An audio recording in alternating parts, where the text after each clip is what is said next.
Welcome, Dr. Susan Sauve Meyer. I hope I got it right. Dr. Yes, you Susan did. Sauve Meyer is a professor of philosophy at the University of Pennsylvania.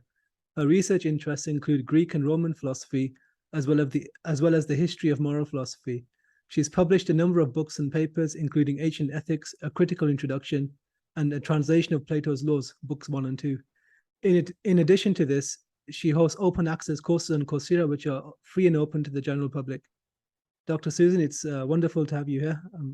I'm really glad you joined me today. Yeah, I'm very pleased to be here. Wonderful. To begin with, our topic today is about the good life. And just as I was talking to just before about my motivations here, I want to explore some of the motivations of the Greeks, actually. And that is, why were they asking these questions in the first place about not just the good life of ethics, of science, of mathematics? Because when a civilization does these kinds of things, they don't just occur in a vacuum, right? There have to be some historical, political circumstances which cause this energy, which creates philosophy and some literature like Sophocles' Rex, and music and mathematics and so on. So what was happening in ancient Greece?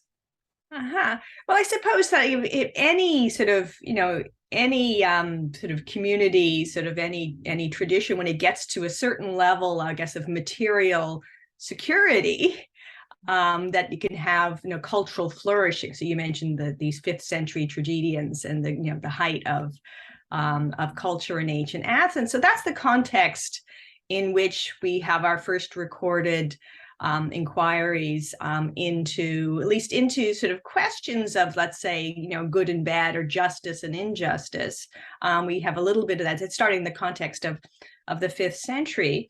And I would think, so if you're asking, so that's sort of the beginning. So even ethical theorizing, like, is if you're going to do it sort of reflectively, rather than trying to figure out the ground rules so we don't all kill each other, like if we're forced to cooperate with each other in a more sort of primitive and sort of hostile and demand and sort of difficult circumstances. So that's one thing. But ethical thinking is thinking not just what we what we could actually settle on, but what would be the right thing to do. So that requires a certain kind of sort of reflection. I think that in any sort of ethical or moral tradition, you're going to get that kind of thinking will emerge. So now you're asking the question, why should that question be formulated in terms of a good life rather than something else? And I think so more if you're people who work in the sort of the post-Enlightenment sort of European tradition tend to think of questions in ethics as, what should I do now? Is this particular action or is this particular policy right or wrong? So there are debates about capital punishment, there are debates about abortion, and so it means that's one way of doing it, perhaps, but it's not. I don't think there's any default way of doing it. I think that in the tradition that Plato and Aristotle come out of, it's natural to ask a question about. The question is not what shall I do, or what's the right thing to do here and now, but how shall I live? Like, as you said, you're reflecting on your life. So that's, I think, what at the highest, most general level, all ethics, all sort of reflective, philosophical, even religious ethics, is sort of reflecting on your life and thinking about how it should go. And that's just one of the options. And that's kind of a broader option, because it's not urgent to a particular policy questions, to thinking about it's still first person in a way. Sort of, it's not sort of taking a kind of a God's eye perspective or taking the perspective of other people or anything, but taking the perspective of your own life. I think that's just a natural way of one of the perfectly natural ways of starting. I don't think it was actually that formula rather than a different formula or a different focus. It was mandated by particular intellectual or cultural circumstances. Perhaps it was, but I think it's just a very different way from, at least to a lot of modern students that I teach. But I think it's actually perfectly natural. Mm-hmm. And one of the things you mentioned was decadence, and one could argue that we also live in a culture of a post-decadence, you could say. especially following the Second World War, the consumerism and just the material comfort we live in, and that's underpinned by an environmental catastrophe, which we've come to realize. And do you think these questions about living the good life are coming to the fore again? Well, certainly, it gives you, thinking about a good life gives you a standpoint from which to critique sort of the decadence, which may be the source of the environmental catastrophe that you have your sights on addressing. So I'm thinking of Plato early in the ancient tradition. He was extremely critical of what you might characterize as the decadence of Athenian society, even though it wasn't so much conspicuous consumption and waste. That's where that kind of, the ancient world is not, hadn't reached the level of sophistication that it could leave enough trash behind that we could have very secure knowledge of their, the details of their material circumstances. But he was very critical of the kinds of habits of mind and sort of behavior, which for him falls under for him and the later tradition falls under the category of virtue. So virtue and vice, so qualities of sort of people that produce, and that issue in what you were calling decadent behavior. So he's critical not just of various forms of art, but styles of adornment, just kind of excess, what today or maybe a generation ago we used to get called conspicuous consumption. He was very much a critic of that. So I think it's because the whole life perspective, it's the way I like to think of it, goes with a focus on sort of virtues and vices of character, so being stable features sort of over a life as a focus, and the focus on virtue and vice of character gives you a standpoint from which to critique sort of patterns of consumption and other kinds of behavior, right? So that's so even though you don't find any particular concern with the environment in Plato, I think you still can sort of get that that perspective. It's sort of interesting thinking about Plato is obviously writing in a world, and actually later Greek thinkers, where it seems like the natural world is infinite in the resources it has to sustain it. The idea that human beings are a source of danger, they didn't think of it as the planet, but to the earth is actually quite foreign, but that's just an empirical sort of hypothesis. So I could certainly see, modern day Plato, or especially an Epicurus, really revising his assumptions on that. Indeed. And why is the question of what constitutes a good life an important one? What is it about the notion of living well, living morally, or living in a way that you flourish, something that human beings throughout all history, from Plato all the way to, you have the Roman philosophers, the Stoics, you got Christian ethics, Islamic ethics, you got all kinds of cultures. We're all interested in living a good life. What is it about the question that makes it interesting? Yes. Well, I think Aristotle captured the answer to this question, I think, in a nutshell, in one of the most famous arguments in Greek philosophy. Sometimes it gets called the function argument, which occurs early in his Nicomachean Ethics. And in it, he's saying, well, what does a human being do? He asks. Now you can ask, what does a carburetor do? Like, what does a blender do? Like, you think of what does a carpenter do? That's a kind of question you can ask about something that gets at its essence, or what we might call its functioning, what it does, right? And so the answer to that question for us, according to Aristotle, and I think he's here drawing out something in Plato, and it gets picked up in the rest of the tradition, is what's essential to us is that we are living beings, right? So of course that's true of animals and trees and everything else, but we are all living beings. So if we're asking normative questions about what we should do or how we should live, that's just asking the most basic normative question you can ask about the sort of being we are. So we're asking, if a normative question is going to be, how shall we live our lives well? Because what we are is what we do is we live. Like, that's the most basic type of thing we live. He also thinks we live a particular type of life that's distinctive to us as human beings.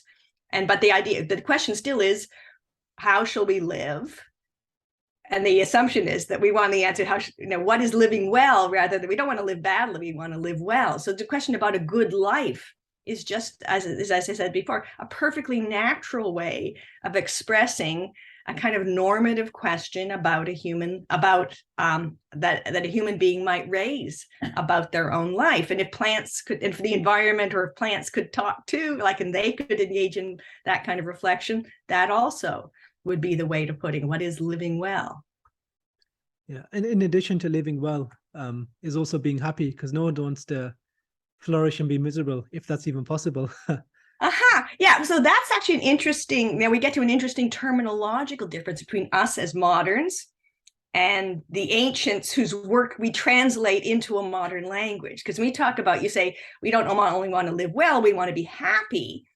Well, for Aristotle and Plato, that's the same question. Partly it's because happy now means, something on you can fill out a questionnaire to determine whether you're depressed, how sad you are, how happy you are, right? That's happiness for us, at least in a lot of usages of the term in contemporary English, has to do with our mood and our feelings, how good or bad we feel, rather than how well or badly we're living, right? So it's very subjective, and it's very sort of has this really strong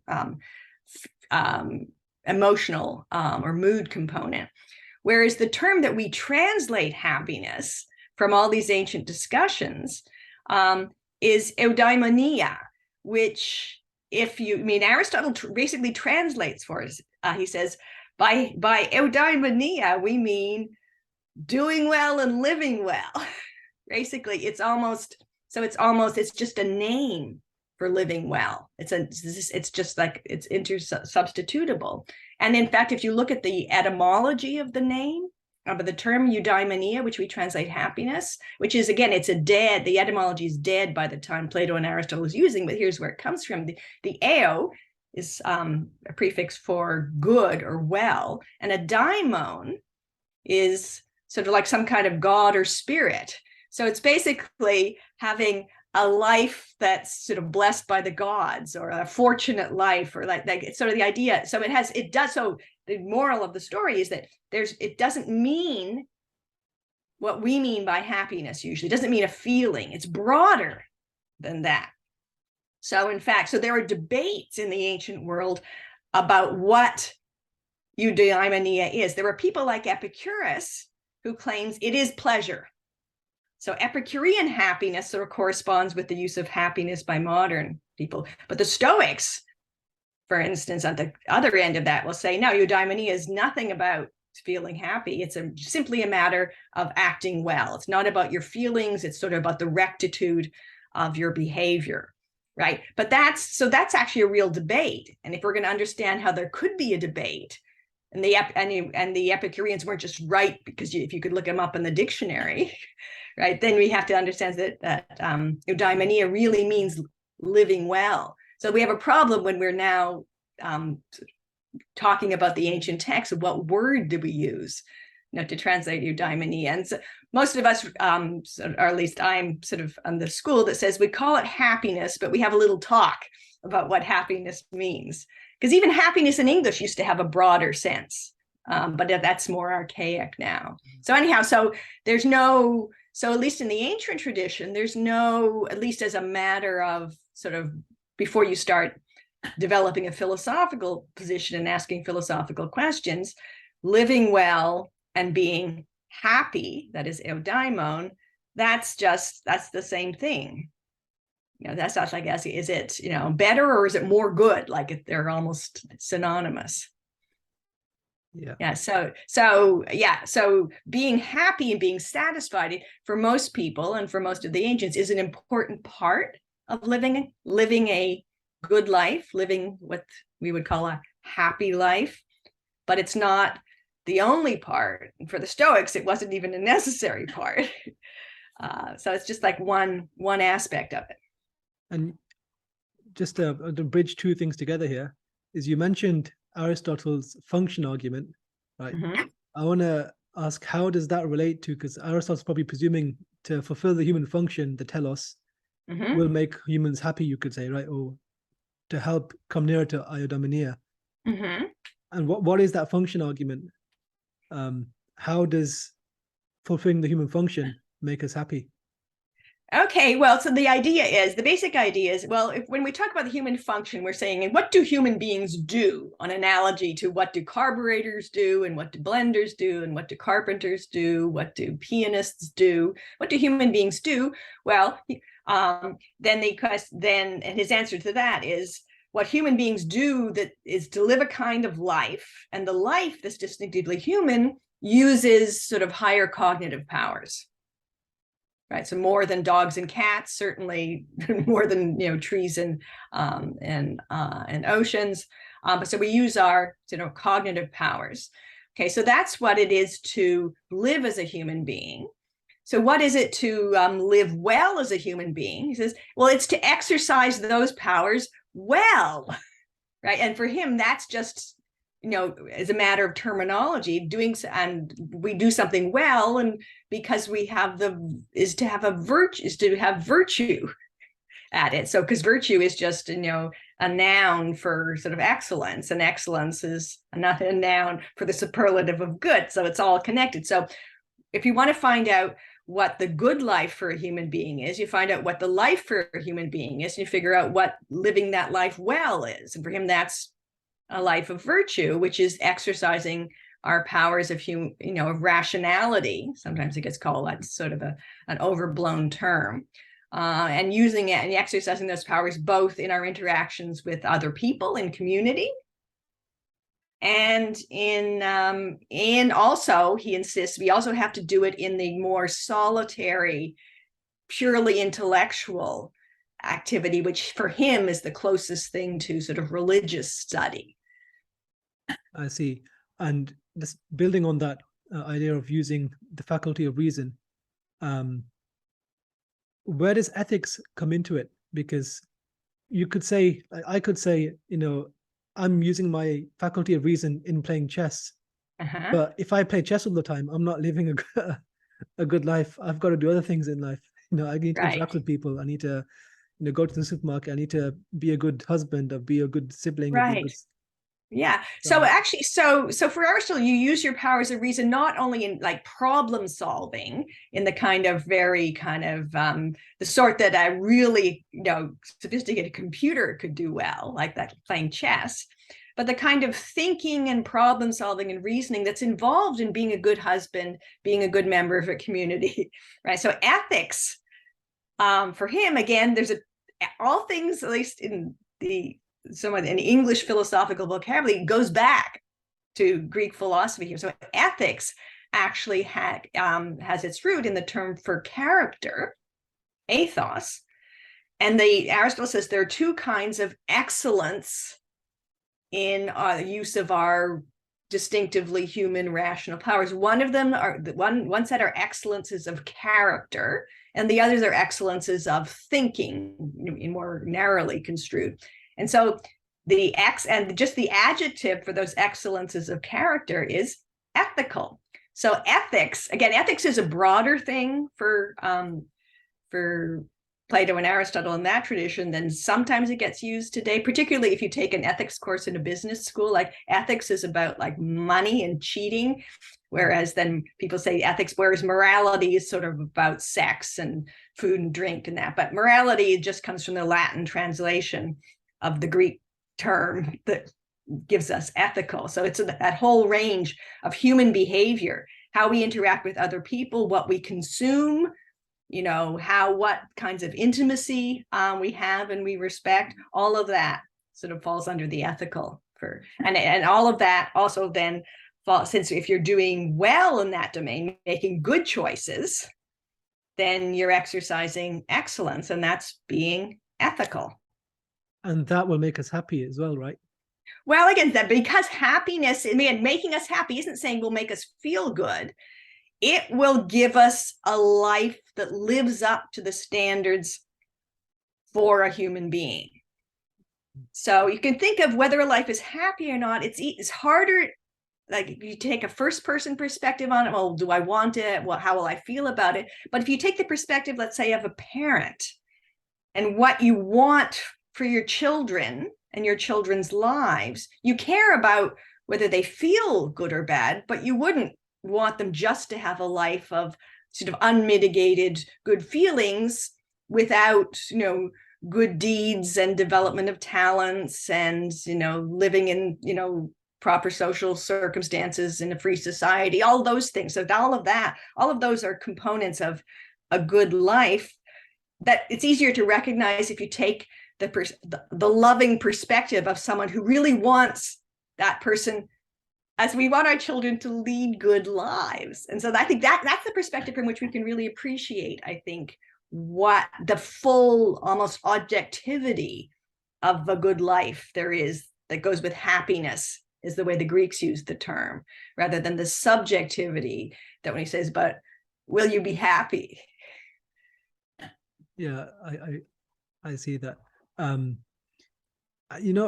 Frankl, the Austrian psychoanalyst, I think, he said that happiness is the byproduct of pursuing meaningful things, but not the goal itself, which I think reflects what you also, when you said, as being a parent, is what you want for your children, to have a full life. Right. And this feeling of satisfaction. Well, if you aim for the good things, right, yeah, for the truly good things, then if you get them, and even maybe if you don't get them, you will still get the good feeling. Right. So that's often under a broader category that philosophers call that the paradox of hedonism. Even if you just wanted to feel good, actually, one of the worst ways of trying to have a good time, right, and in some social occasion, is to go about it, go around the room trying to have a good time. Rather, if you forget about having a good time, forget about yourself, and show an interest in other people, and get involved in whatever's going on, then that's how you get a good time. It's also how you end up getting the benefits of friendship, right? And really having genuine friendship is stop thinking of friendship as something that's good for you, and you focus on the friend, but then you get the benefits of being a friend. So there's this kind of, yes, it's a sort of the good feeling, or the sort of, might say, the hedonic element is something that you only get if you aim at something else, which is just an interesting feature of, and it seems to be a very ineliminable feature of human psychology. Do you think there's an issue with the way we frame happiness then in the modern day? Because it seems like the Greeks, or at least in the past, they had a much fuller picture about what it is. They're not trying to achieve happiness, it's about living well, and as a byproduct, you get happiness. But nowadays, we kind of conceive of happiness as something you can buy off the shelf by spending an X amount of money. Yeah, well, I think there is partly it's just a terminological difference. Then when we think about, so there are some people who think that happiness is all that matters. All that matters in life is that you be happy. Someone can say that means you want to be satisfied. You don't want to be distressed, and that, which is a much more narrow thesis, and a much more, I think, controversial thesis than the Greek claim, which is everyone wants to be happy and that everyone wants a good life.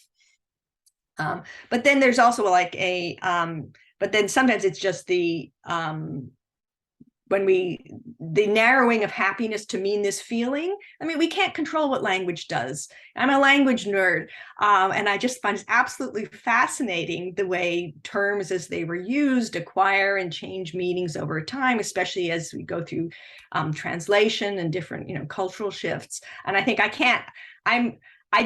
that's why I always want to, if I teach this material, I always want to, let's have a discussion about what we're calling happiness, because we have to sort of use it in a regimented sort of technical sense that's going to be a little different from its ordinary language sense.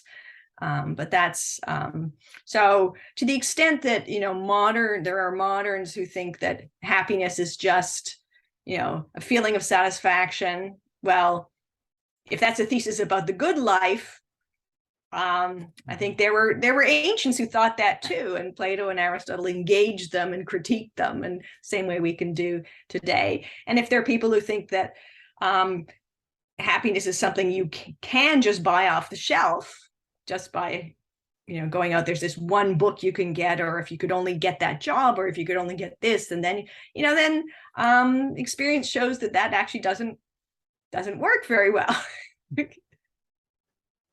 Yeah, and even the word happiness, right? I think it comes from hap, which has connotations of a blessed fortune. So it's not something which you can achieve yourself or you can obtain yourself. It's something which is bestowed upon. Right. Yeah, so that sort of captures a little bit of the eudaimonia. So is that the idea that happiness is bestowed on you? Yeah. So that somehow comes through. Yeah, hap is you're lucky. It's lucky. Lucky meaning that luck involves two things: goodness and sort of chance. Mm-hmm. Right. So it's the goodness we keep. The older use of happiness, where it was a good translation of eudaimonia.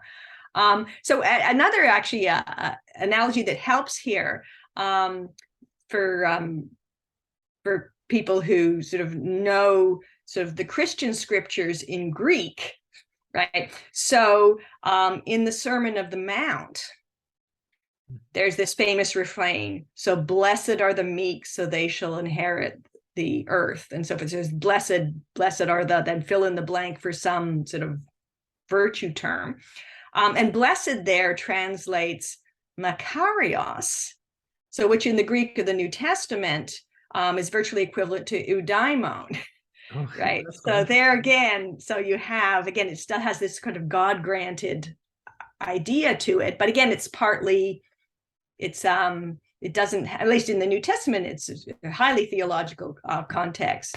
But even if you have it, Aristotle uses makarios for someone. Often it means, when you're talking about really rich people, right? You might use makarios, and then sometimes he just uses it as an interchangeably with eudaimon. So a lot of really, so for some people, very familiar sort of ethical or religious traditions are kind of using the vocabulary that's in the tradition, even so they're familiar. You can be familiar with it even without knowing all the details. Yeah, some things are carried through in language, which we just, if you're familiar with the culture, you just kind of know. One of the things Aristotle mentions was the political life, as he mentions a few variations of the good life, and he says he discards one of pleasure. But he mentions two. He says one is the reflective life, where you reflect on your life, like maybe in some kind of a hermit sense, like you go back and seclude from society and you reflect. But he also mentions the political life as well, like engaging in society. Why is engagement in society important to him and living well? Why is it not just an individual affair?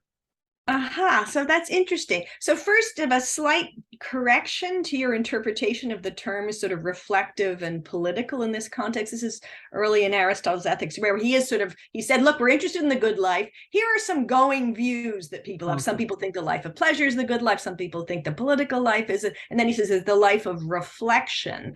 That's actually, I think, Terry Irwin's translation of it. But he's really, the Greek term is theoria there. And he's thinking of, it's not reflect, for the theoria, as he uses it there, is reflection on eternal, absolute, necessary, unchanging truths. Mm-hmm. And human life is not in that category. This is the way this is Aristotle's disagreement with Plato. He says the highest use of the intellect is to think about a category of things that is divine and unchanging, sort of like Cartesian, sort of eternal truths. But human life and human behavior and human concerns are contingent and changing. So it's a totally different use of reason. And in fact, he says a lower, ineliminable, absolutely necessary, but still lower form of reason is to engage in just human concerns. And it's that lower form of reason, which the term he uses for that is phronesis, that we exercise in engaging with other people, sort of in social and political sort of situations. So, and he thinks that it's human nature. We are social or political beings. So politikos is the adjective he uses that means that we sort of are like bees are social creatures. They live in communities. Human beings are social creatures. So if we're going to, fully exercise our nature as human beings, it's not going to be in sort of solitary or contemplation. That's how contemplation is often what you called reflection gets translated, in sort of thinking those eternal truths, which are going to be removed from everyday concerns. Rather, we're going to be engaged with each other in thinking about how we should live, whether we should recycle, like things like that, and how we should treat each other, how we should use the resources that are available to us. So it's part of our, if you think about what we do, like what does a human being do? It's to live a life. It's a social life. It's a life with other people. It's a life involving reason. And so that's absolutely a good life will involve doing all of that. And if you didn't, he thinks as human beings, you can't avoid living a political life. So you might as well do it well, right? Only the gods, he says, and this is his conception of God, are eternally contemplating eternal truths. We have bodies. We get hungry. We need to have children, otherwise there won't be any more of us. We have to take care of them. Like we live in the world. We have to take care of it, right? That is our lot as political beings or social beings living in a physical world. And to live well, we have to deal with the problems that we face as that kind of creature so situated.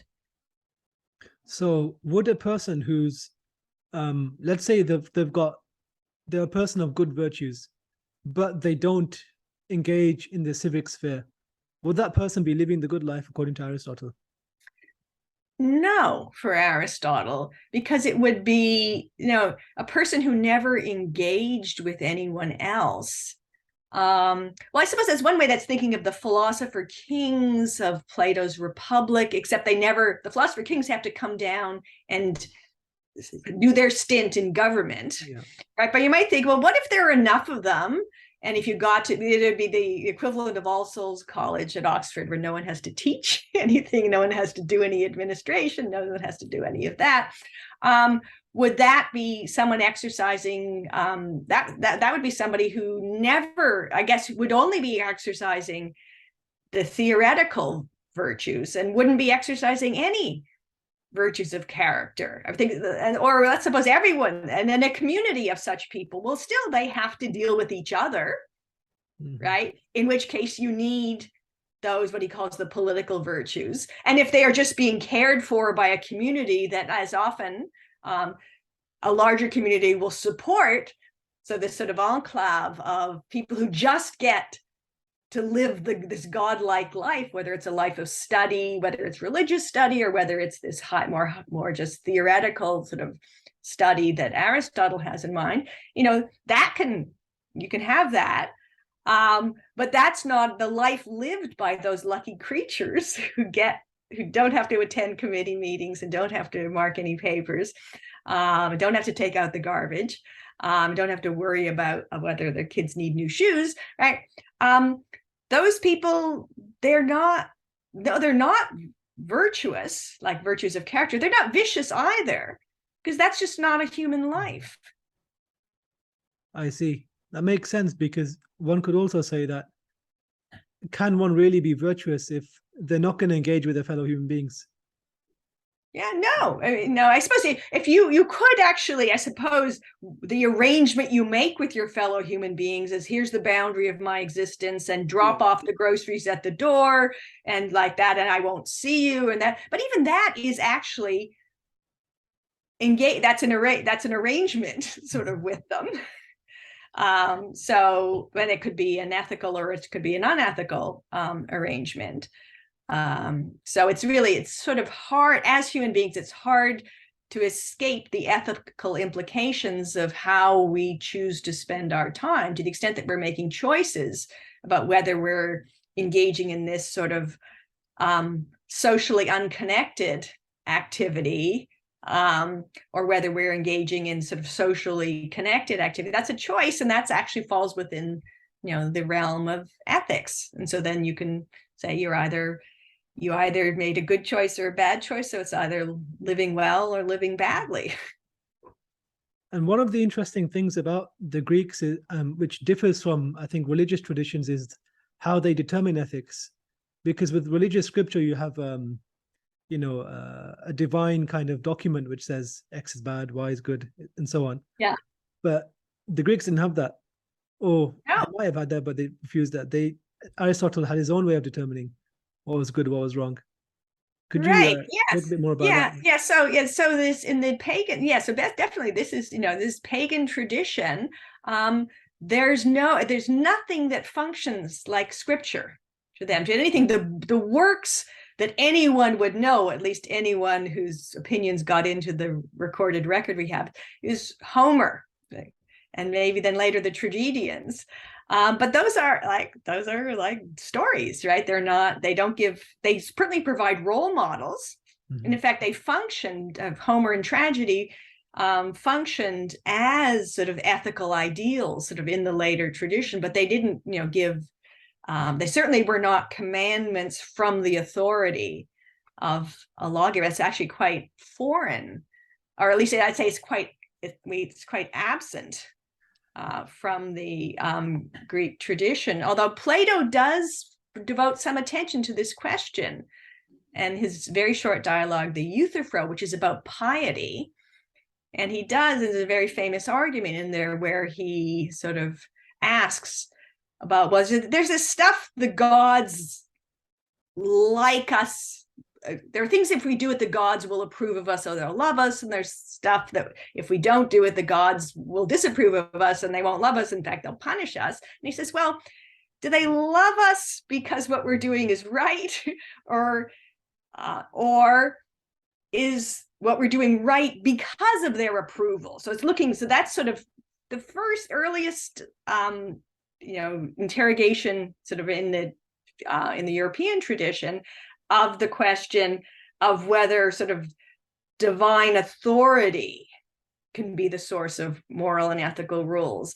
And Plato very quickly sort of dismisses the view that somehow it can be good or right because the gods approve of it. It's just not, there's no sort of cultural or intellectual stamina to that tradition. Right. So when you think of Aristotle's more interested in thinking of might think of moral psychological questions. What is it to be a good person? Not so much as listing the rules you follow, the do's and don'ts, but he's actually quite conservative in his social attitudes, and he seems quite willing to defer to what the practices are of the Athens in which he made his adult life, which was in many ways similar to a lot of Greek city-states. Aristotle's not an Athenian, but a Macedonian. But from the age of 17, he lived in Athens. So there's no command. Aristotle doesn't actually think, at least he's not writing the ethics and his ethical theorizing from a perspective in which it's actually controversial what sorts of things you should do, right? Because that's what your parents teach you, that's what your society teaches you, that's what your neighbors and your friend's mom reminds you if you don't do it. And there's all this sort of, he's thinking of a pretty homogenous society where there's basic agreement on what the norms are. But then the question is, how do you live a good life in that circumstance? And then he says, well, you've got to practice doing the right thing. How do you cultivate, making good choices within these contexts? And that's what the ethics is about. So a lot of it is about how you develop and maintain your virtues of character. So Aristotle has this really sort of deep conservative streak in the, as you might say, the normative assumptions. So the first level, like what would be the commandments, like you're supposed to follow. That is quite alien to many modern readers, including myself. But I actually think that the whole framework that Aristotle develops in his ethical theorizing is one that's completely separable from that. Even though he never thought that the ethics he was writing for somebody like me, no women could live the life he was talking about. And he says, well, that's just, hey, I'm a human being. I have the faculty of reason. I'm a social creature. I can do the high-powered intellectual stuff. So yeah, this is for me too, and I'm going to talk about it. And I think Aristotle, he was quite famous for his I can't remember what it's called now. I think the averages of virtues, right? Or the mean of virtues. Yeah, virtue being a mean, yes. Yeah. A mean between two extremes. Yeah, and was this different to the other Greek philosophers? Did they have this same view as well of virtue being a mean? Right. Yeah. So the idea, I think this is something that I can't think of how that it gets developed particularly in philosophers later than Aristotle, but I do know that Plato in some of his later dialogues was working towards this, because this is actually connected to the question of whether what are the rules of conduct that we should follow. We don't have a sacred text that tells us this. Well, to the extent that the philosophical theorists can help us with this, they'll say, well, let's say if it's about a certain kind of behavior, let's say it's giving money to other people. Mm-hmm.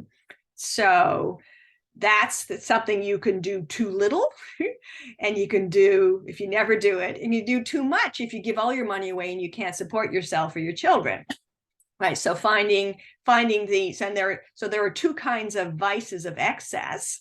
There's profligacy, and there's, let's call it stinginess. And so you want to hit the happy medium, which is, for Greek, that would be tomezon or tometrion. And Plato develops the view that it's actually not, it's hard to give, especially from the abstract perspective of a theorizer, to identify what the right thing to do is, but you can say it is to strike tometrion. And sometimes it's like in sailing, which was a metaphor that Plato liked to use. You strike, you can't head too far this way or too far that way. I know nothing about sailing, but you've got to sort of find the right moment to make whatever the adjustment is to yourself. So strike them. That's also not too early, not too late, not too deep, not too shallow. All those things. That's tometrion. So that's a kind of a general framework that Aristotle works out very elaborately that you can put over all the behaviors that we care about in human society, having to do with food, sex, money, honor, and that for him, that just, and death, life and death. Right? All of that's the subject matter of all the virtues of character. And the virtuous person is someone who engages in these behaviors or risks these goods, like risking your life. That's what courage is about. Giving up some of your money, that's what generosity is about, right? So the virtuous person strikes the mean, hits the mean, doesn't do it too much or too little. So that's the Aristotelian framework, but Plato was working towards that. And in fact, he uses that vocabulary in some of his late dialogues.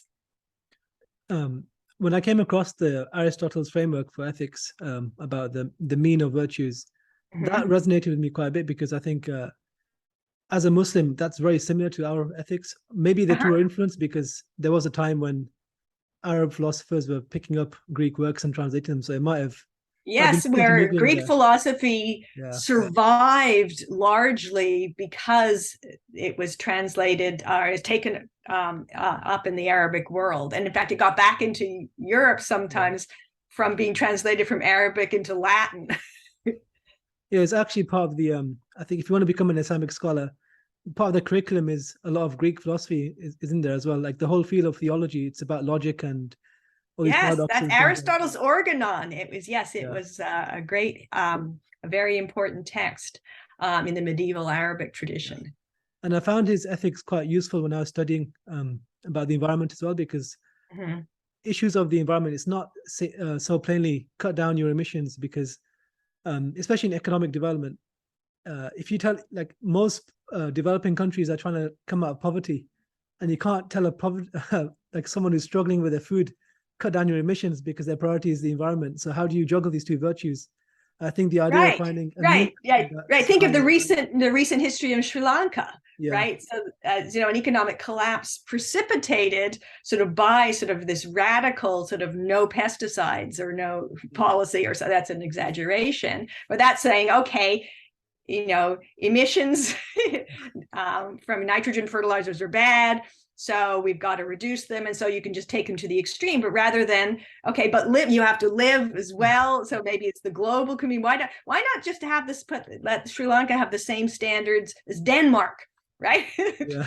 Right, they managed to have some standards for their emissions, but also promoting human life. Yeah, so there are multiple considerations, right? And just because something is good doesn't mean that more of it is better, right? And just because something is sort of problematic doesn't mean that none of it is the standard, right? Or the standard has to be to do it at all. Rather, it might be that you have to compensate for it, right? That's why, because that's what rationality is in the practical sphere, sort of figuring out.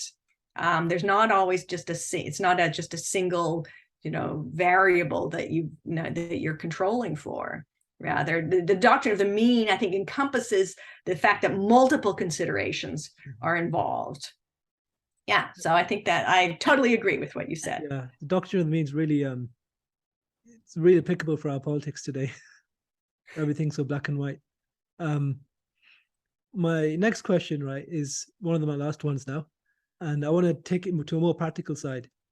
So what advice would you have to someone who's in their 20s, late 20s, about living a good life based on the Greeks and your expertise?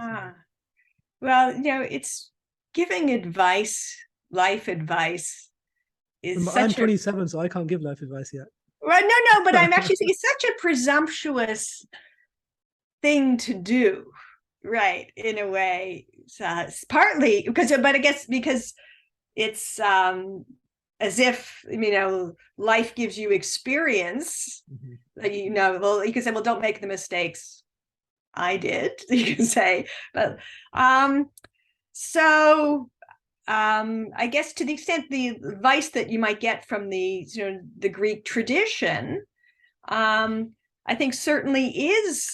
I think that I guess what I would draw from that might be thinking about your life as a whole, which is not just like your biographically from beginning to end, but a life is something more than the immediate moment, right? So because often when you're in your 20s, you're thinking about like, what are my, so how am I, you're thinking about how am I going to live the rest of my life? But often it's like, it's about things like career choices, is like deciding whether to get married, whether to have children, all of you're thinking about those things. And they're often very kind of immediate steps you can take. And sometimes they're questions, they're just really hard to answer. Like, do I accept the proposal or don't I? Do I make the proposal or don't I? Do I want to have children now? Don't I? How about the job? Everything's really complicated. And so taking a whole life perspective is kind of standing back and sort of thinking about, well, like what are the contours of a life that are a good life? And sometimes that might reduce the urgency of getting your first choice, like, oh, I didn't get the job, right? You so wanted it. And so now like you're just so disappointed. But if you can take this whole life perspective, you can say, well, there are many good lives that I can have even without having this job. In fact, there are many different, I can still have the sort of life a good life that I might have had with this job, even with a different job, or maybe there are other jobs of the same kind, or like, so just, it's a kind of, so it's often presumptuous of someone who's older and more secure in life to say, well, just take a deep breath, step back and take a distant perspective. But that's the perspective from which, things are not as dire as they sometimes seem, but you need then the leisure that is a luxury of those with kind of the privilege of having it can afford. But many young people do have at least the opportunity to think and reflect about a life as a whole. And so I guess that's the recommendation is, yeah, think about not just so much, it's not just the long term, like thinking, adding up the balance sheet of the consequences, but just if you think about the kind of life you could endorse living. Sometimes people say, well, think about like, what do you want people to say in your eulogy, right? And as that be a standard for whether you feel good or bad about your life, then that is sort of taking the kind of perspective that I think Plato and Aristotle and Epicurus and even the Stoics are having. So yes, again, it's taking a broader normative perspective on a life that from which no one's going to say at your funeral, he didn't get the job, that job, right? It just doesn't matter. It'll be about what he did or what she did in life, what a good person she was or what things he or she or they accomplished. Thank you. Thank you, Dr. Susan, for coming on. Yeah, it's been a great pleasure. A pleasure too.